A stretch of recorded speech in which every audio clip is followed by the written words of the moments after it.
extent of your powers, little one. Now you will watch me draw upon the power of the universe to send that child into the netherworld. Now place it on the altar. All right, everybody, welcome to the Age of Ruin play-along series. This is where we take your PC, depending on your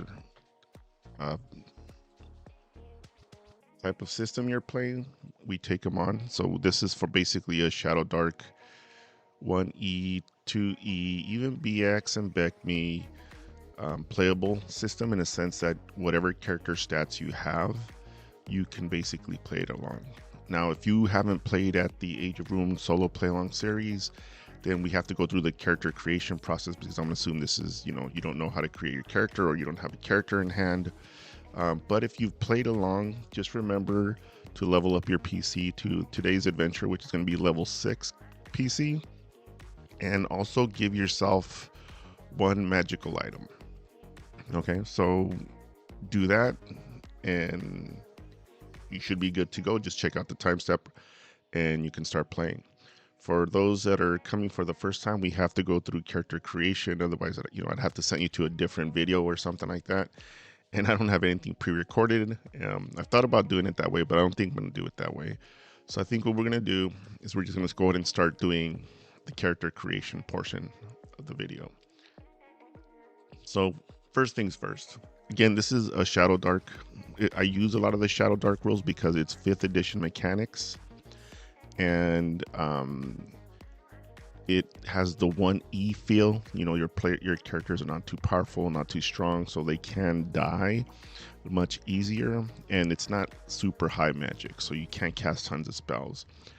However, so we're gonna go ahead and first thing we're gonna do is we're gonna go and first create the character. So first, what you need to do is go to the shadowdarklings.net. Important, if you can't see any of these details here, you can go to, if your computer, actually, I don't think it matters if it's computer or a phone. You basically have to go to the settings on the video for YouTube and then increase to 1080 higher definition, basically. Then you'll be able to see a lot of the smaller print if it's coming off blurry. And it's also true once we look at PDFs and I print them out. If you can't see them or if you can't see anything in detail, it's literally usually because your automatic setting sometimes takes you down to 380, which is pretty low definition, which is fine, but in the case for this small print, you'll need to do that. So if you've played Shadowdark, then you're pretty familiar with all the mechanics. It basically plays like 5th edition, which means you have your standard armor class, DC, stuff like that. For the sake of creating a character, so the curse scrolls on Arcane Library all have a setting, and they also have like 2 to 3 additional classes, but we're not going to use them for the character creation. We just want to make it as simple as possible. So once you get to this Shadowdarklings, go ahead and unclick everything, go down. It should say random one, it should say best fit, and then you hit generate random character. All right, once you do that, you can see down here that there's essentially a generated character.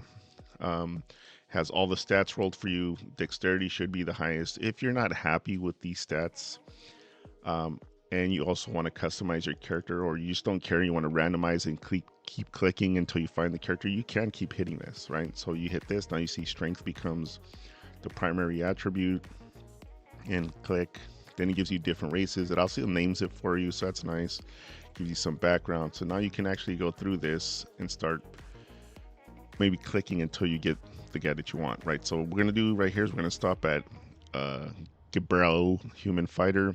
He was a wizard's apprentice, and you have an knack and eye for magic, so that's gonna come in to gameplay if necessary today. So there's your stat. The only thing we need to do once we've done this and we decided we want to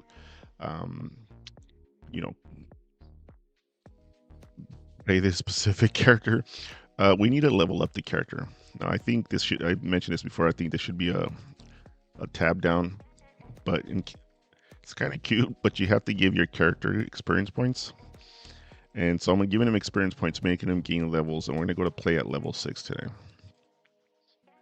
So your character's at level 6. He should have a magical item. Shadowdark doesn't generate a magical item for you. automatically. So it kind of sucks in that way. But we have a table. You should be able to generate a character sheet. Sorry, you should be able to get a magical item there. So again, I'm just leveling them up. I don't see, you know, it might be, I should click on the milestone, but oh well, we're there already. Okay, so we're here. Now, if you want, you can just hit this create PDF at the bottom and it'll do all this for you. Okay, it'll give you hit points, it'll give you weapon masteries, it'll give you all these different things. So, and the hit points is, I think, the most important thing, but you can, if you want, you can roll it, right? So you can see your character getting the hit points. And in my games, I've mentioned in the past, so here we got a talent plus 2 strength dexterity. He's a strength-based character, so we're gonna give him strength. Then more hit points, we're gonna get a talent. Do we want to get to 20? You know, unfortunately, Constitution does not play the greatest role in Shadowdark, which I think is a little bit of a mistake. But we're gonna give him a little more dexterity. This 6 dexterity is kind of a joke. So let's go and hit this. Now we see we have 25 hit points. Now the other thing I like to do is to give my player characters enough hit points, and I always, and even the people that I've dungeon mastered for, I give them the average of the die roll, which is typically half rounded up to the highest number. So in this case, it's a fighter 1d10, sorry, 1d8. 1d8 average is about a 5. And we're just going to multiply that by 6. So you should have 30 hit points. So no matter what it says on this character generator, it's only going to be 25. Give your character 30 hit points, okay? You see there that it's generating it. Good bro. And here we go. Now, if you're watching and you don't feel like generating a character and you just want to get going as you're watching this, you can easily look at this and screenshot it. Okay, again, now if you can't see this small fine print down here or this small print here, it's because of the settings on your YouTube. So make sure you're on high settings and you can just screenshot this and you should be ready to go. Remember that you're gonna have 30 hit points instead. The other thing I want to do, I'm also going to give you 130 gold pieces to equip yourself. We'll get to that because the next thing I want to do is do another website that has character builder as well, and that is this fastcharacter.com. These are both good resources. I mean, this is a really good resource. It gives you player PCs that you can create for 2024 edition of D&D 2014 and the BX, and you can see it has a couple other systems here, Marvel Multi-Universe, Cypher. And I mentioned that this Shadowdark and these other OSR-like games are compatible with each other. I think I'm going to create a video about that and maybe launch it pretty quick here. We'll see how it goes based on today. So I'm going to hit BX, okay? And it's going to take me to this. Now, this is, I just realized maybe you're having a hard time reading this, but let me go ahead and just control zoom in. So let me go do this. Excuse them. Well, so if we control zoom in, maybe you can see this a lot better now. Here's the selections that I said. There's D&D BX. You can now go down here, and it's OSR, which means sometimes your race is your class. Sounds weird to some people, but this is actually pretty legit because when you're a thief or when you're a dwarf or an elf or a halfling, it's not just a race, it's a lifestyle. So I like picking elves just because they tend to have magic. We're level 6. See, these are the tab downs I mentioned. We don't want to be chaotic. We'll be neutral. Everybody thinks they're about neutral. So then we just hit create. Okay, now you can see that it generates your character for you.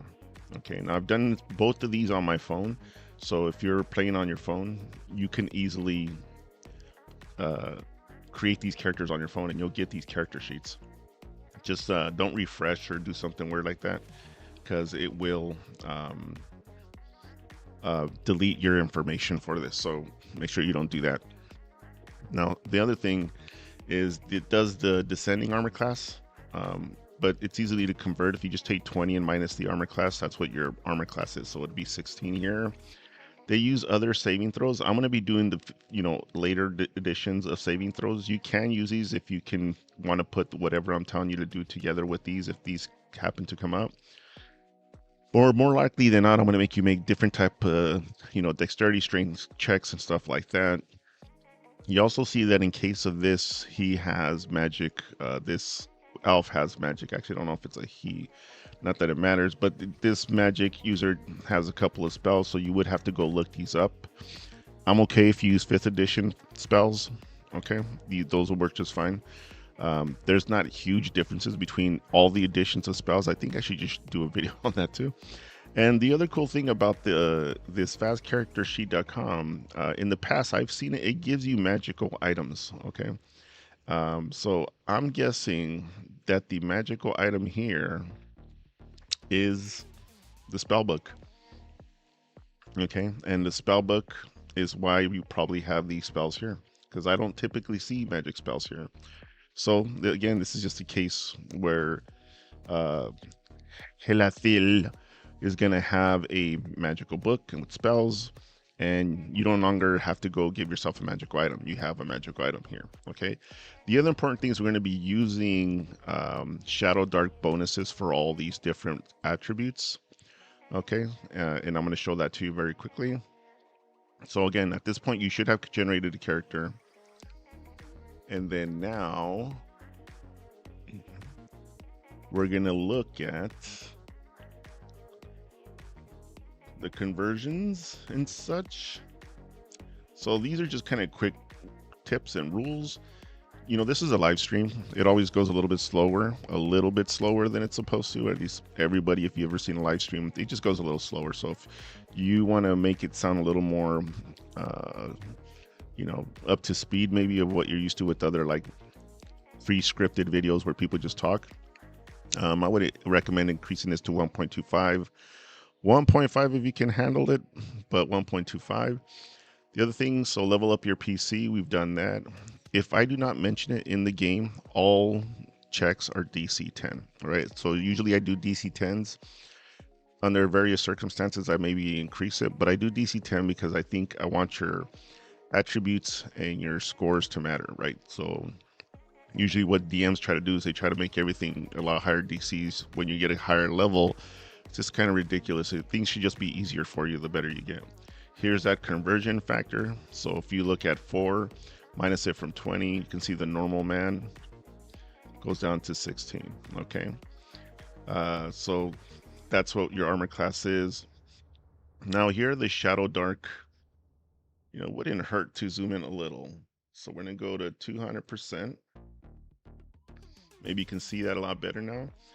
The numbers, there's the 4 minus 20 equals 16. So for the normal man here, you go across to the AC converter in case you are using the BX character. And then these are the stat modifiers that you use in Shadowdark. These are basically 5e bonuses. And to be honest with you, there's not huge differences between, again, all the additions to a certain degree. Most of them max out at +3. This is why I think the game is compatible with all these OSR systems. And yeah, so you usually go up to +3. You can go up to +5 in some cases for these modifiers, but it's usually +3 is a cap. We're also going to be using the 2-point action system. This is what I call the medium heroic magic setting for the game. Basically in Shadowdark, these are the base. So we're not using the procedures, step-by-step procedures that you see in BX, where move or first spells or first missile fire, I believe. I can't remember the exact order. We're not using that. We're just going to use the 2-point action system, which is basically you go, I go, you go, I go. And so in Shadowdark, it's just like every other game. The things you can do on your turn is usually move and attack, move, or just attack. And in the 2-point action system, we solve that because I just give you 2 points, and I think this is the future of RPGs, to be honest with you, is a point system. And with these points, you basically can do move, attack, spellcast, right? So you can cast a second spellcast. Or you can do the regular combination of move and attack, or move and spellcast, or you can even do a melee and a spellcast. Okay, but in order to balance the game a little bit, there's a little bit of penalties that come along with these second maneuvers that are attacks or spellcasting, or limitations, I should say. So if you first move or do any of these, this is the second maneuver you're going to do is going to be a second move. You can move up to your max. It costs you no effect. Second attack takes a -3 penalty to the attack, which is equivalent to a DC class drop in Shadowdark. And if you're going to cast a spell, it has to be a tier 1 or slot level 1 or the first rank, or a cantrip. It has to be a single targeting spell, and it can't be non-incapacitating. Okay, which means it can't put them to sleep. It can't slow them down. I mean, you could do that with your first spell. So if you're gonna do your second spell, it actually would work in a way that you slow them down, then you hit them with like some type of magic missile or something. Okay, so these are the secondary maneuvers and the limitations. Then I created the reactions. So the reaction parry block has been around since Chainmail, but now it's officially part of this 2-point system. You start with 2 points at all times, and as soon as your turn ends during combat, so this kind of becomes relevant as soon as combat starts. As soon as combat starts, you always have 2 points, and then as soon as your turn ends, that means you have nothing else to do. You gain your 2 points in case you need to do reactions when someone starts attacking you. So the reactions of parry block, it's -2 automatically to the attacker. If you're proficient and you're using a weapon or even a shield, you can add your dexterity modifier to block that blow, so it subtracts even further, right? So if you have a +1 dexterity, this becomes a -3. The other one is the dive reaction. Now this is the last resort kind of maneuver. So you've probably seen in movies where all the person can do is dive out of the way while they're constantly being attacked by the villain, and they're basically diving to the floor or diving to this direction. It's basically just to save their lives, and that's what this dive reaction is, because Shadowdark and most OSR games are pretty deadly. You can take a dive reaction before it's actually your turn, which is just a reaction. The opponent takes a -5 to their attack roll. Even if it's a spell cast, it's a -5 if it's targeting you. It gets a little complicated if you're an area effect. As long as you can dive the distance out of the way from the area effect, you're allowed to take a dive, right? So it's got to be line of sight. And when you do so, you fall prone. Now, how far can you jump? These are in Shadowdark. There is no statistic or at least no table for the jump. And so here, for the jump calculation is 1 plus your strength with the minimum of 1. So at any time you can always jump 5 feet away, but the stronger you are, the further you can jump. And if you have a full running move, you can multiply that by 2. It has to be the full. I mean, you just need to build up enough momentum. You can get very technical if you want, which is completely fine, depending on how much move you had, blah blah blah blah. Now, to stand up after falling prone, that costs you an action point, okay?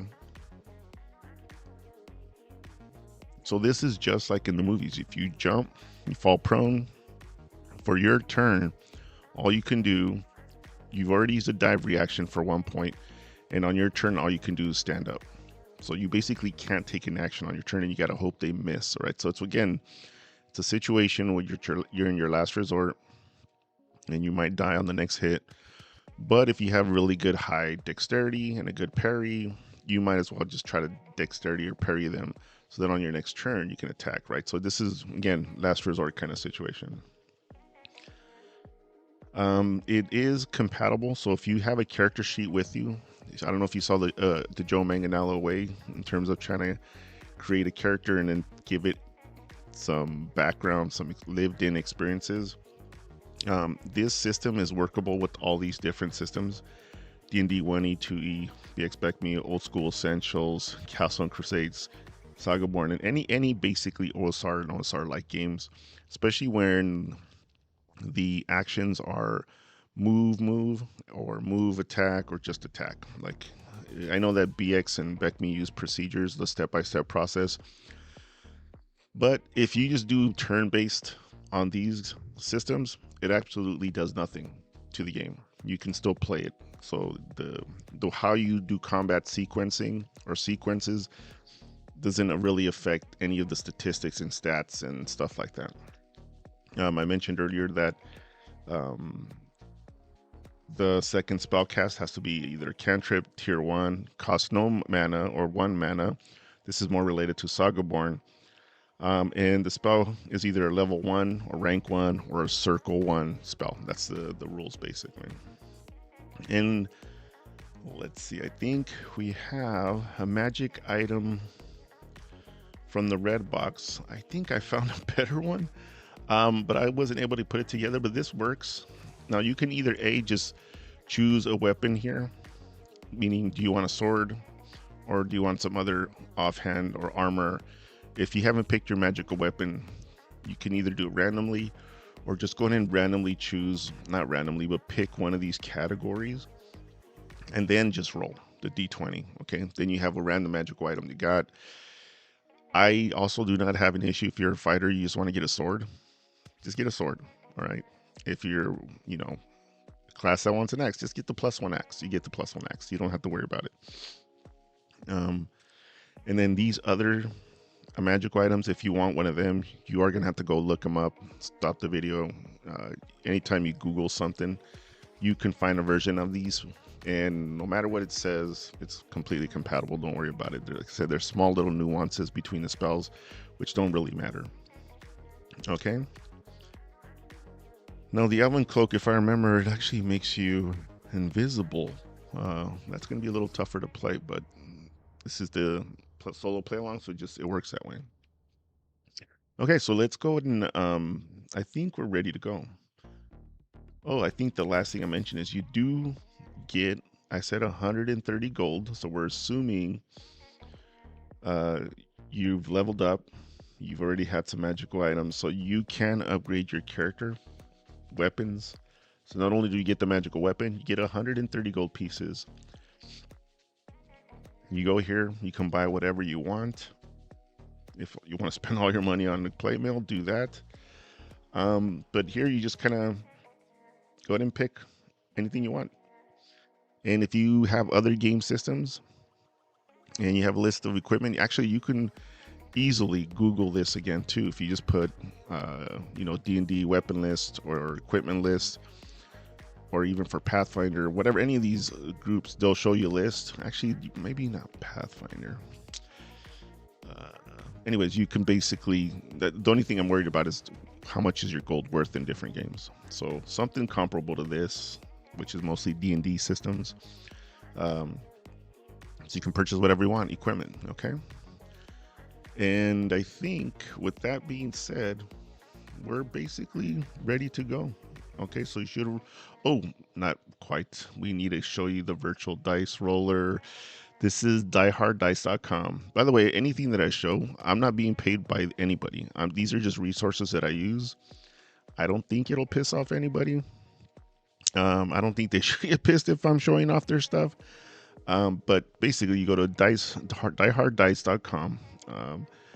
Full disclosure, I have gotten dice from them, but that's as a customer. They don't know anything about me, and I don't know anything about them except that they sell dice. But they also have something really cool. They have a virtual dice there. And so you can come here, grab your dice, stick it in the mimic here. It shoots it for you, rolls it for you. Okay. The other thing you do is just shake it and it'll roll it. Okay. And the sweep button here clears up the dice.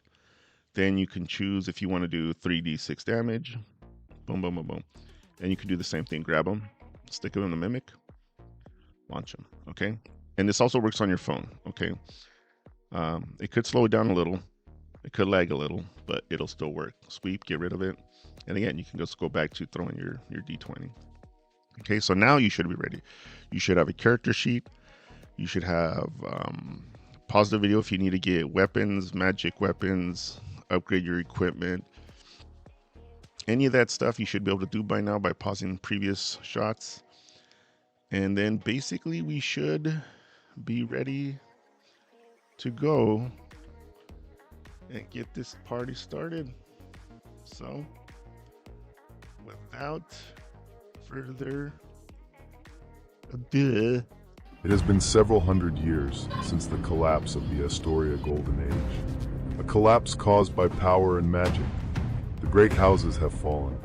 Magic knowledge has been all but lost, and all major cities have been abandoned and overrun by plant life and monsters.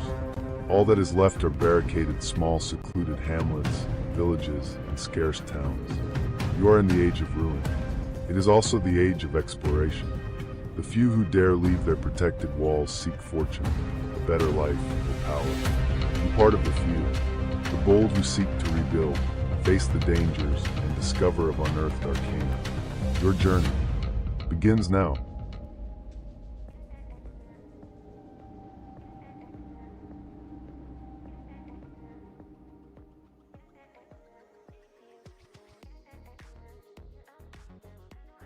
Welcome to the Age of Ruin, 700 years after the fall of collapse, because of high wizards using magic and essentially causing a calamity, if you will. Shout out to Critical Role. And now you are here at the World's End Hamlet, at the edge of known civilization. Everything to the east is basically ancient cities toppled over in ruins. Tons of foliage has grown over them. And recently, you were here during the battle. There was an orc attack to World's End.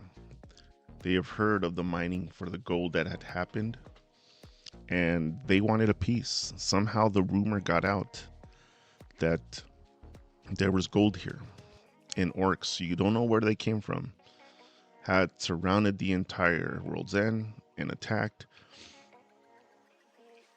Again, this is sort of a little bit of your backstory. You were here during the battle. A lot of people died, but you were one of the strong heroes.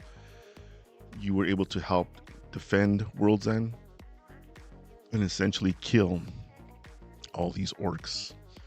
And this attack happened during nighttime, right? So it was an evening battle. You have 30 hit points. You somehow managed to be unscathed. Now, if you're previously if you played the previous game, I would say it's been long enough to be a long rest. So now you have 30. You gained all your hit points back, and you gained that level because the last game was at level 5. So you gained to level 6. So make sure you give yourself a level. And you're here now. You're sitting in town, walking around. There's bodies everywhere. There's orcs. The orcs did flee, but there are orc bodies here. But you're walking around, and you hear some women whining. The town defended itself very well, so you was able to fight off these orcs. They did not lose a lot of people. They lost people, unfortunately, but so you do hear some women crying, and you can see some civilians, some soldiers. Some people got hit, some people got killed. And you walk up to the constable or the magistrate. His name is Mendel, and he thanks you for your services. He goes, I don't know, we're in debt to you. Whatever you need, I consider you part of the clan now. Thank you for your help. We're going to need to rebuild, and we're going to need to resecure this city. And he goes, I trust you. And then he looks at some henchmen. So first roll of the game, I want you to make a charisma check. And this is only to determine how well he has taken actually to you. And if you succeed a DC 10 charisma check, you're going to get additional henchmen with you. Okay. So currently you have 2 men with you, so he offers 2, but actually let's say he offers you 3. That seems more legit. And then I want you to make that DC 10 charisma check, and if you get it or make it, give yourself an additional 1d4. Oopsie. Yeah, you don't want that. An additional 1d4 henchmen. Now if you want, you can take my roll. I never take the first roll because I just don't think you should. I've seen it sometimes roll the exact number every time, like even natural 20. So if you want to take the 4, go ahead. But I recommend taking a D4 and re-rolling it. Okay, that one's garbage. But you get those extra 1d4 min if you're able to get them. Otherwise, you're stuck with the 3. And as you're going through, you guys, this is somewhat of a civilized small town, so they are letting the orcs live, and they're starting to shackle them up. And I think the goal is to, just capture them and interrogate them.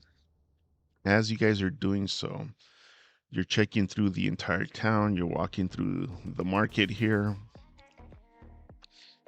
I want you to make a wisdom check to see if you hear or see something.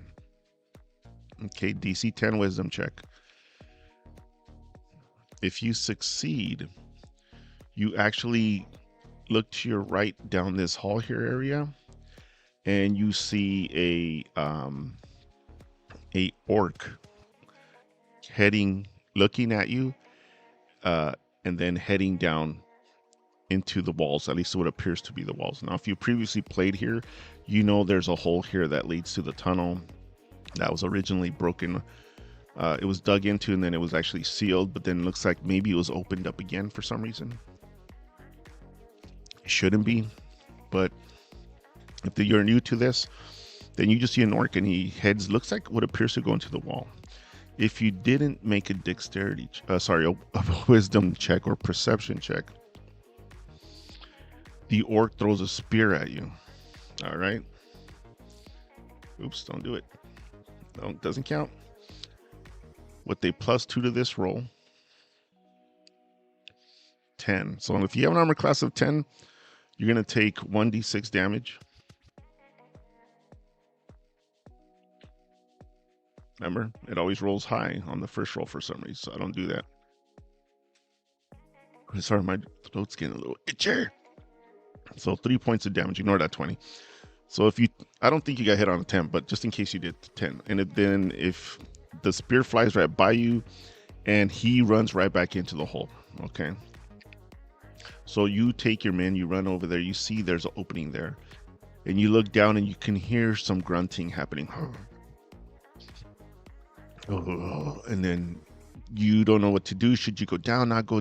You make the smart move of saying, you know what, I better talk to the magistrate.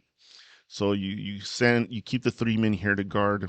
You look for the magistrate and say, hey, magistrate, this is what's going on. There's, we found something. There's somebody threw a spear at me, or I saw an orc going down. He goes, should we go down? The magistrate says, no. We have the cave entrance. Let's go to the cave entrance. So the cave underneath, originally we found gold underneath World's End, in case I didn't mention that. And so this drew the attention of the orcs. Is we actually the city started creating a mine. They dug a hole into the ground, then they dug their way underneath the town where this deposit of gold has seemed to be. As you guys go out there, there's a door here, and it opens up here now. As you're going down towards inside this entrance, you can see it has collapsed. So there's basically no way in. You know what? I will allow you, if you can make I change it only under weird circumstances. Actually, let's not let that. Let's just play it out this way. It's completely covered. You can't get in there. So the magistrate decides, well, the only way we're going to go down there is through the old entrance, it looks like. And you say you hear something down there, yes? And you say, yes, I think I heard. I saw one orc, but I don't know how many is actually down there. Now, previously, we've had some issues with this cave system. And so he knows that you might need more help. So at this point, again, I know. Another wisdom check? Yeah, we're going to do another wisdom check. And I want you to see DC 10 if he'll give you an additional 1d4 henchmen to go with you. So basically, again, we don't take the first roll. Make your roll. What am I doing this for? DC 10, and if he agrees, he gives you 1d4 extra henchmen. So you can go ahead and do that. And if you want, you can take my roll. Going first one, see, it threw it up at the highest again. So it just does weird stuff like that. So you can have an additional 2 henchmen with you if you rolled successful DC 10 wisdom check. All right, so you get to the entrance. You have at least 4 henchmen, because you got 3. Actually, you might just have 3. Maybe you're just kind of a hole and he doesn't really like you, so he's going to send 3 men down. Maybe he's hoping that you don't come back out. So you head towards the entrance, or you have a lot of henchmen with you, and it's completely dark. In Shadowdark, none of the races have dark vision. We're playing by Shadowdark rules. Legit, old school D&D, Tolkien like. You do not have dark vision. So you enter the cave system. Spoiler alert. Don't look. Don't look. Okay. So you end. This is the entrance to the cave. You get in. I'll probably pause in it here and there to give shout outs to people who gave me the to where I got these maps from. You get down here, you're with your men. You can see there's at least room for, there's 9 here. At max, you have 2d4, 8 plus 3, 11 people with you. At max. So if you were able to roll really nicely, you got 11 people with you. You start heading down the path. And as you're crossing this bridge, if you've never been down here, this has an opening here to the left and the right, but then the wall begins to start again on these sides here. So you can only see down this way, but it's pitch black. And then as you're standing there, 3, yes, 3. I'm not even sure why I rolled that. 3 spears fly in your direction. These don't count. I have to roll them in the box. Ready? These all have +2. Be ready. Sweet. So 15 and a 19. The 19 definitely probably hits. Okay. 15, depending on the armor that you got. Did you get that plate mail? I don't know. And with that being said, I am going to roll damage for 2 spears. No bonuses to the damage. And again, these need to be re-rolled. 2 spears. The dice on the highest is the first spear in case you took 1. The lower dice, geographically, top of the screen, lower screen. The bottom one is going to be the second if it hit. How? So 3 for the first hit, 5 for the second hit. All right. As you're sitting there, and by the way, the way henchmen function is if you don't want to take the damage for the single shot, one of your henchmen dies, right? So you either lost 2 henchmen or you took the 8 points of damage. Up to you. I say let your henchmen die. And if you have 3, you're kind of in a tough situation now. So as you're looking down this way, you're hiding behind these walls here now. You move back. Maybe the party was split. So you're either on this side or this side, doesn't really matter, but your party is split here. You take your torch and you drop it down here. And as you do that, okay, no metagaming, you really can't see this guy here. But you can surely, oh my god, it's supposed to be spearmen. You happen to glance one orc running this way into the dark. So, right, you can only see where the light reaches. And you realize there's orcs down here. I wonder who collapsed the entrance. I don't know. What should we do? Well, we gotta head down. You send one man back, not permanently, to communicate with the soldiers at the entrance at the top. There's orcs down here. Get more men. In the meantime, the magistrate says, okay, get down there. We'll send some in to you shortly. So you pursue with your men. They run past this. Okay. And let's do one roll. Your party split in half. It's either you and one soldier on the other side, or whatever. Just split it down the middle, whatever soldiers you got. And we're going to do one attack roll for somebody running by. Again, it never counts here. +2 to roll a 15. So if it hits, yeah, everybody has your armor class, by the way. That's the beauty of having good armor class. And if you're a wizard, sorry. Hopefully if you're a wizard, you have high charisma though. You know what I mean?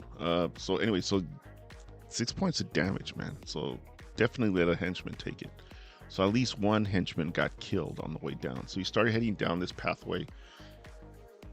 Recall up to here, there's walls on both sides. Oh, metagaming. I know I should have arranged it better, but whatever. So you start heading down this way. And then maybe if I zoomed in, it's too. Okay, I should have moved them back. You start heading this way.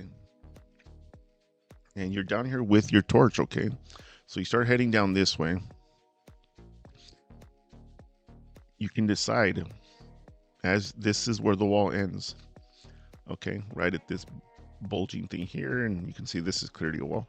You come down here, and you're down here with your torch. You can decide, do you want to turn your torch off? There appears to be some light coming down here. There's cracks in the roof that send some light down here. So you can either this is going to determine a lot. You can decide right now, because to be honest with you, having a torch is going to make you a little bit of a target. So you can either take your torch off and try to sneak down here.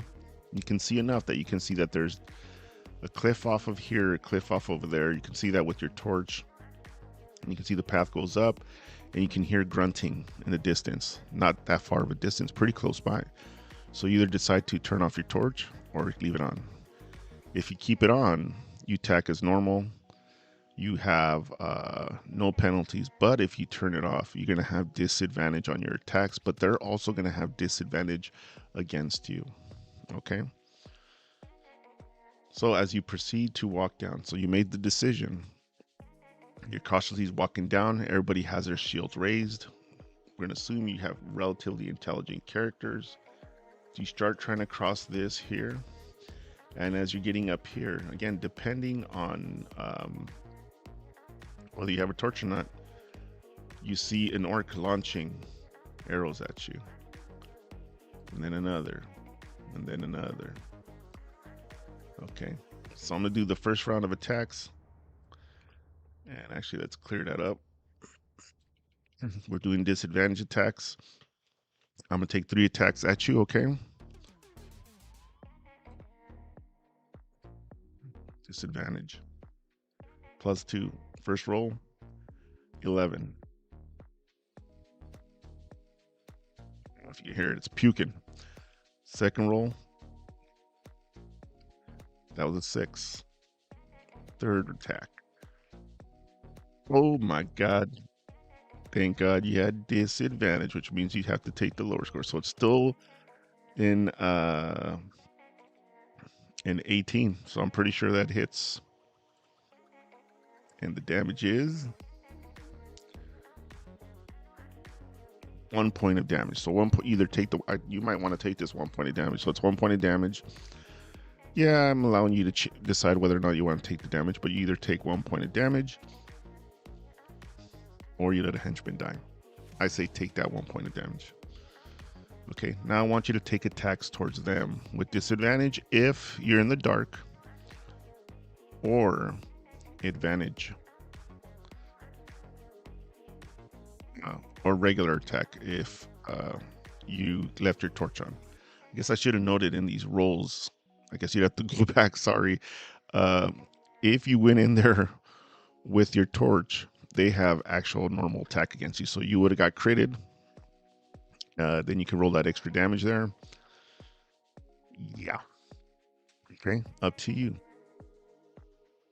Go ahead and take your attacks. Now, these guys only have 4 hit points. Okay. So in theory, you should be able to wipe them all out with 1 hit. Okay. So you should be able to take 2 attacks using 2-point action system. Okay. Your guy is essentially the center of this. I've been thinking about adding like a little silhouette of a guy here. So you're basically the center. You rush in with your henchmen and you start attacking. Okay. Yeah, this guy's at the edge of the cliff, not in the cliff. So 2 attacks. Now this is the part I can't really do. You got the stat here. We're not going to let them, they're not going to run away because they're stuck down here. This boulder here is actually the entrance. It's covered, so you can't get in through the typical mine entrance. So you're gonna have to play this out real quick. So I'm gonna go and let you try to kill these 3, 4 orcs, 1 in the back. Okay, and you're stuck here. Okay, they're not letting you go through. At this point, if you get close to them, they're using their small swords, so they're doing 1d6 damage, or these guys back here are using their short bows and doing 1d6 damage there. Okay. So go ahead and play that out real quick.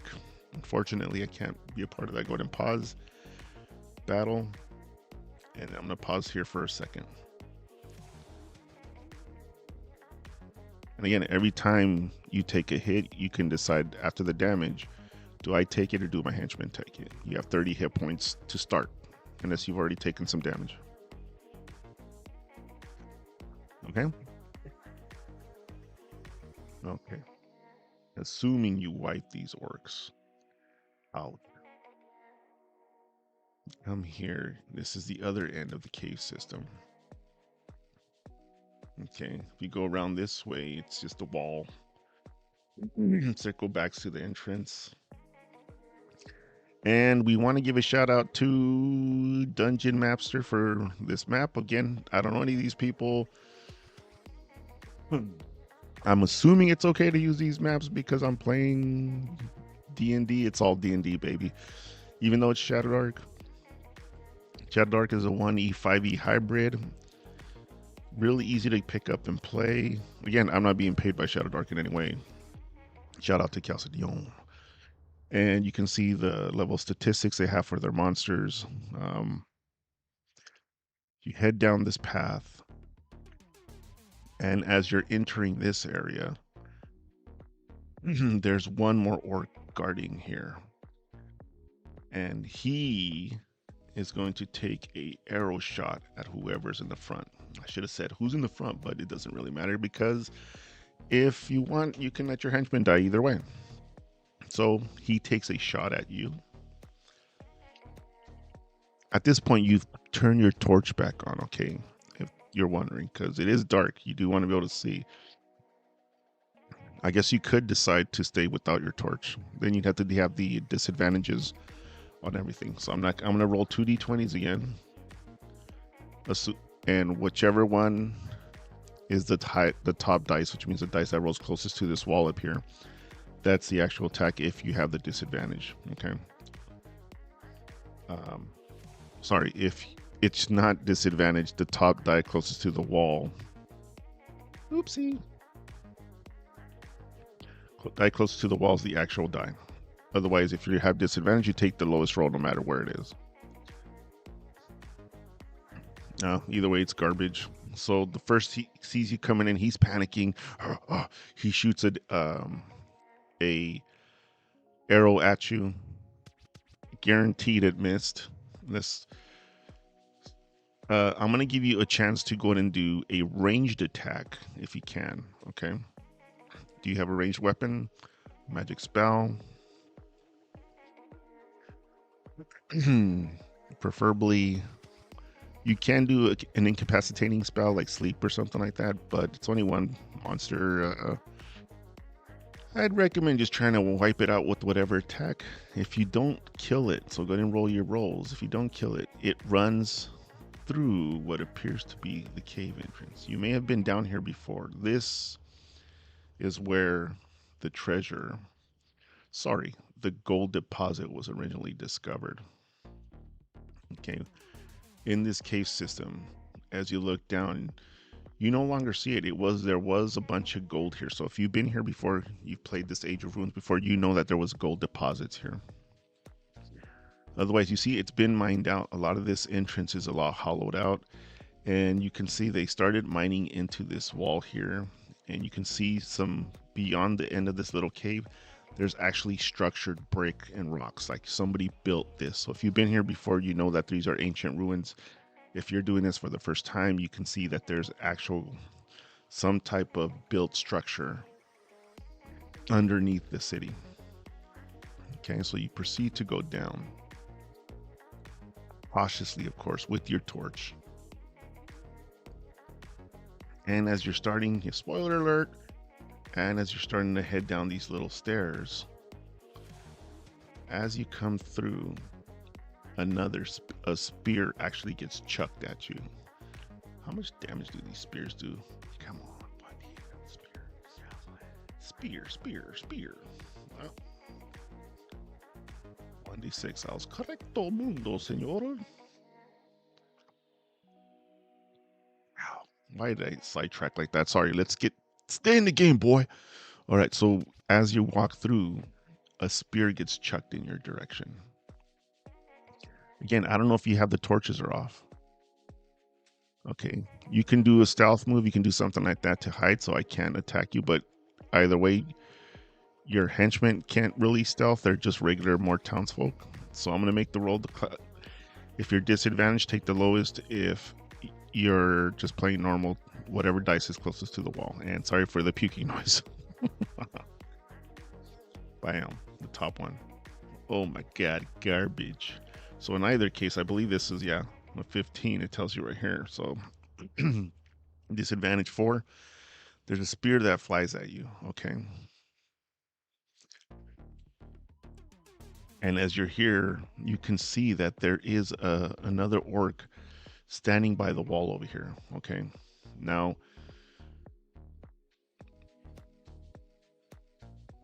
we can try to decide. Sorry, itchy eye. We're gonna try to decide what you can do. So let's just go straight at him. So if you have a ranged attack, I'll let you to take a free ranged attack. Okay, which means one of the guys here throws a dagger or something like that. Free ranged attack at this orc. Again, just do the advantage, depending disadvantage or regular roll depending on whether or not you have your torch. He's at half cover, so I'm gonna give him a plus. Let's give him a plus to the armor class of. Oh, let's drag this sucker from over here. Huh? I don't have this stuff memorized. Okay, he has an armor class of 15, plus 2 for cover. Go ahead and just make an attack roll against him, and then he'll throw once you get closer to him. So you get the free dagger attack. Then I'm going to let you bum rush him, and then you're going to be able to take your 2 action point attacks, right? So maybe the guy distracted him. I know movement is an action point, but you get here and then you were able to get the attacks off. Okay, so free attack, 2 regular attacks.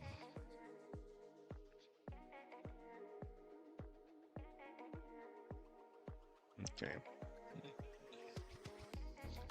And he's doing, I know it says 1d8 here. He's just doing 1d6 damage. He's got a spear. As you continue to walk up this way, you can see, even without trying, there's another room on the other corridor. You've been here before. If you've been here before, you know some magical supernatural stuff has happened in this area before. So as you walk in this area, you can see that the other room is kind of luminescing at low levels. So you can easily see that there's orcs standing over here. Okay. And he's moving this way. How do orcs sound? Ooga booga. I don't know. They start moving this way, and there's a central orc, a big guy, not that big, but bigger than the other. He seems to be in command. I want you to take at least one free ranged attack. Okay, that has nothing to do with your 2-point action system. You can hit any of these guys here. At this point, the luminescent light is enough so you don't need to have a disadvantage on any attack, and this is just kind of to guide you to see it. See what's going on.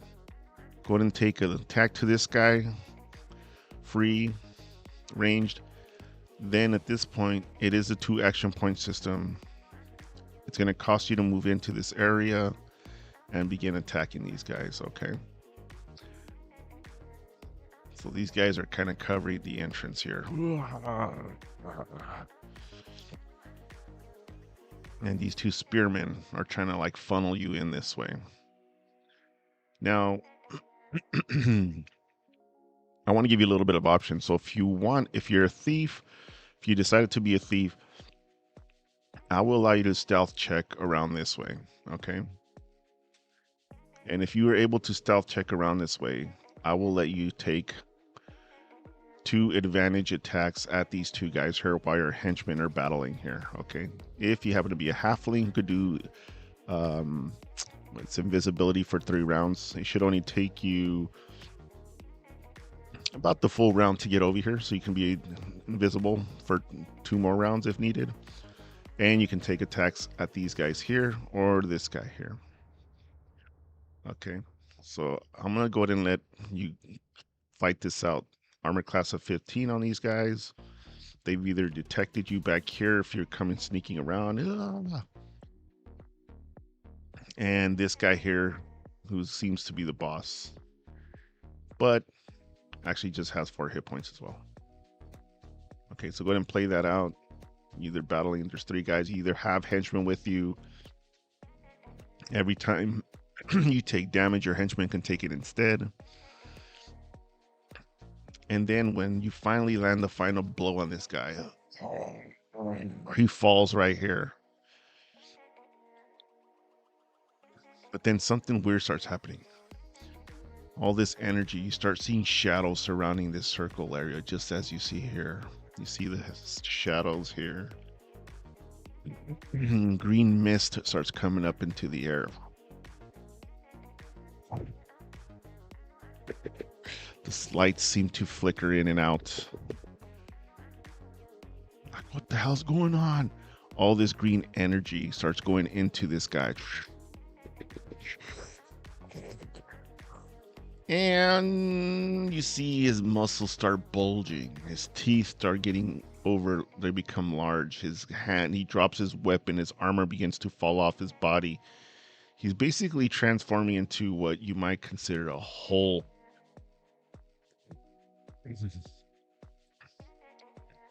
Oops. Oopsie. Let's go ahead and take this guy.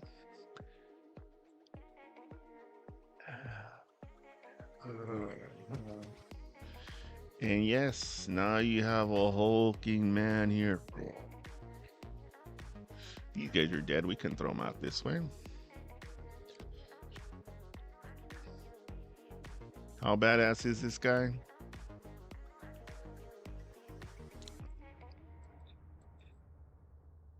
I want you to make a oopsie. Should have cropped this. Like, sorry whoever created this character too, by the way. I hate when I lean forward like that. Can you guys still hear me? I really apologize.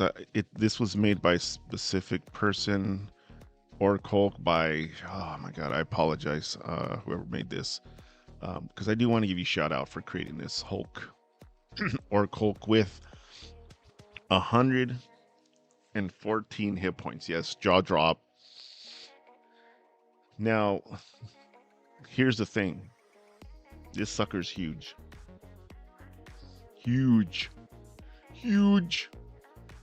And he is unable to get out. So I'm going to do one sweeping attack, all right? Everybody was caught off guard. He throws his big ol' arm. All right. He swings it around. I want you to make a DC 10 dexterity check. All right. He swings his back smashing arm. We're going to do this. This great club hit damage, okay? DC 10 dexterity check. You can't use the parry actually on this one. He's too big. Unless you have an 18 strength somehow. I'll allow it. Otherwise, 2d8 damage. Let me roll it in the box.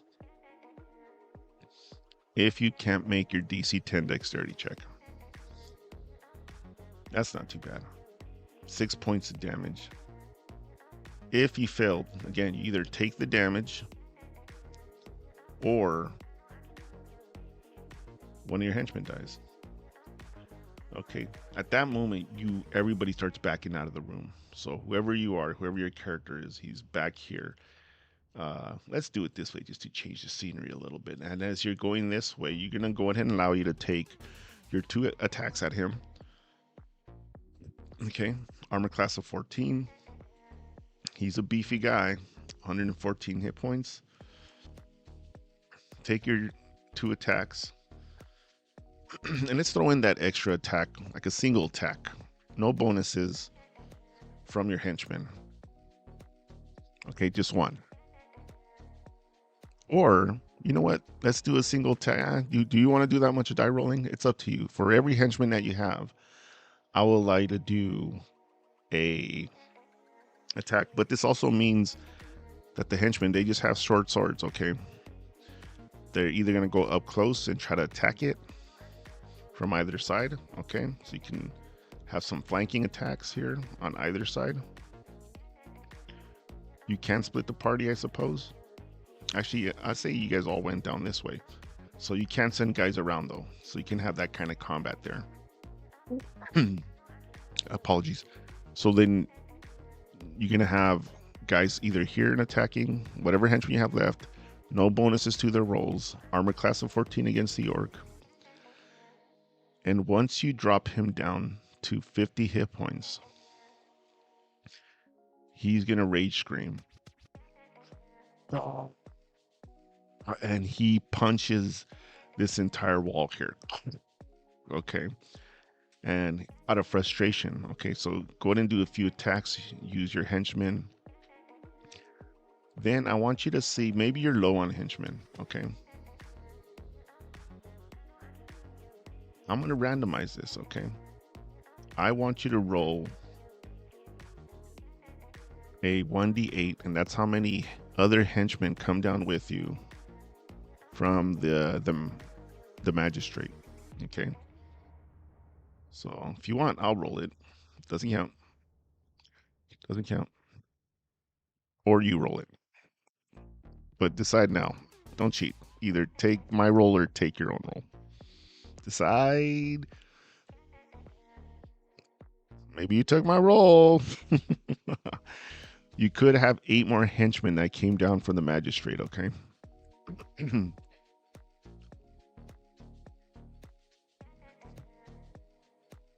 After hitting the wall here, though, I want you to make a dexterity check, DC 15. Yeah, it's getting hard. Why?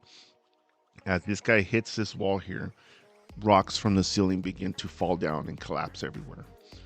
Okay, he's having a hard time reaching you, so he feels if he just goes through these walls, maybe he can get you. So he starts punching these walls, hitting these walls. I want you to take your attacks at him. For every henchman you have, they can roll a d20. You can easily resolve this. Armor class of 14. Let's say you have those 8 henchmen plus 2, you can do 10.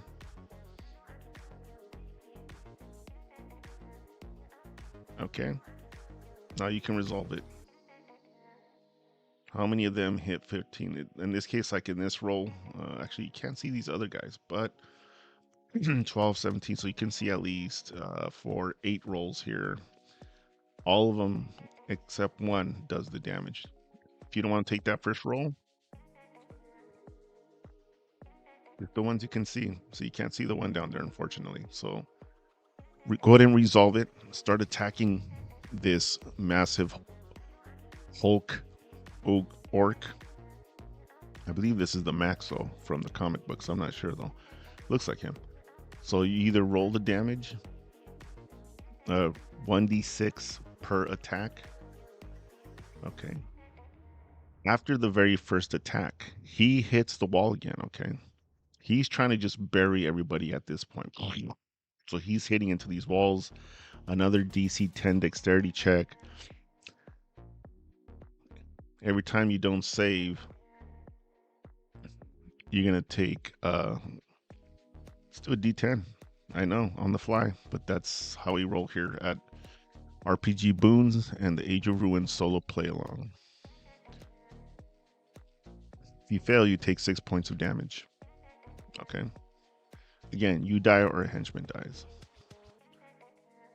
And so for every round you attack him, the walls are collapsing. Walls are collapsing. He keeps breaking these walls. He's just thrashing everywhere. He's in a frenzy. And walls are collapsing. After, I want you to go in and play it out, okay? On the 5th round, if he's still alive on the 5th round, you start seeing that the walls right behind him, the roof, sorry, is beginning to topple down. Okay? You see that he's managed to cause the infrastructure down here to be loosened and collapsing. So all this roof broke it through here already. Okay. All this wall's coming down. By the 5th round, this entire pillar is broken down. Remember, he's a meaty guy. Very quick. If you didn't screenshot it. Okay. He's doing sweeping attacks. You have to make dexterity DC 10 rolls. If you don't make them, then you take the 2d8 points of damage. Okay. And while he's doing these sweeping attacks and the walls are collapsing, right? So first he does a sweeping attack, make the roll. Okay, then you do your attacks. Then you make a dexterity roll for the collapsing roof between rounds 1 through 5. On the 5th round, the back roof here starts collapsing and falling downward. Now, your character begins to run towards the exit, and he's also chasing you. So I want you to make a dexterity check. He's going to try to reach out and grab you. Okay. DC 10 dexterity check. I could roll for him to try to grab you. So I wish I could play with you, because then this is how I DM. I'm open up for some options. I'm open to some options. I like the collaboration process of role-playing games and making a story together. And yes, I design it. Yes, I have monsters with heavy, do lots of damage, and I make it deadly. But I like collaborating, you know, people deciding what's more fair. I'm not the ruler of everything. I hate DMs like that. So the DC 10 dexterity check. Otherwise, he's going to grab you. If he grabs you, or you can let him grab a henchman. Okay? If he grabs you, he's going to take 1 bite attack at you. Okay? He has big, vicious teeth.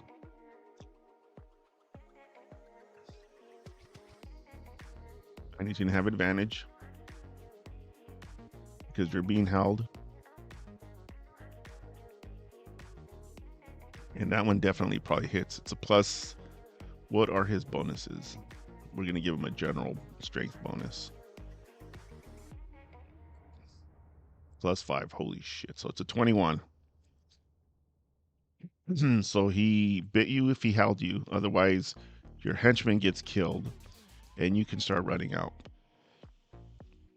If it's you, I need you to make a a strength check. We're gonna make the DC his strength. Well, let's be sure what it is. That's too high. Let's do a DC 18 strength check to break out of his grip. Okay. Depending on how many henchmen you have, you can have them attack him. But you need to break away from his grip because in 3 rounds, so that's the first round. Do one more round. You're either able to escape and go up this here, and he continues to chase you and start breaking these walls. You can see the back area collapsing in 3 rounds in 18 seconds. Yes, this is a excuse me, this sounds terrible. In 6 seconds, yes, every round is 6 seconds. In 18 seconds, 6-second rounds, this entire area is going to collapse, crush him, and if you're lucky, you're going to run out of here. If you've escaped in 3 rounds, depending on how many henchmen. So this entire area starts collapsing. So before we go any further, I do want to give a shout out to Beerworks for this dungeon map here. And then these tokens, I just pull them off Roll20. I just put D20 tokens on the Google search or Bing, and it gives me these, and then I basically take them and use them. Okay. So I'm using a PowerPoint presentation in case you're wondering how I'm doing it. Probably see that on the side. I have slides. Yeah. If you're interested in me someday in the future showing you how I kind of create these quick adventures online, I could do that. Just leave me a comment. I could do that.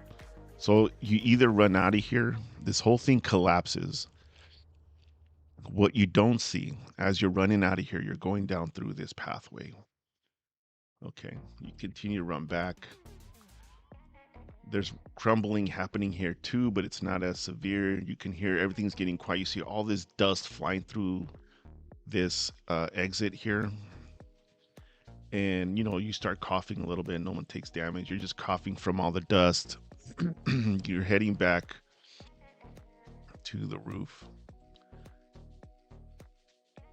And as you head up into this area and you get out, okay,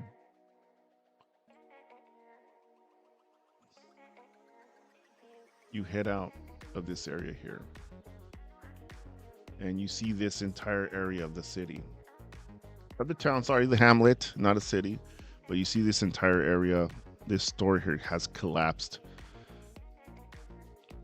and fell down into the earth. And, unfortunately, some people died. The magistrate's there and he says, "What the hell is going on?" And you explain what happens. You explain what happened. And yeah, we're going to stop there. That's it. Age of Ruin solo play along series. Hopefully you died. That wasn't too complicated. Leave comments in the if you want me to, if there's little things I can do to improve. I'm trying to make this as best as I can. It's a little railroady. It's solo play along. But I think you can use this the Joe Manganiello way, which is get some XP for your player, get some experiences here at the Hamlet, World's End Hamlet. That's it. I'm Don Franco 3. This is RPG Boons. Thanks for stopping by.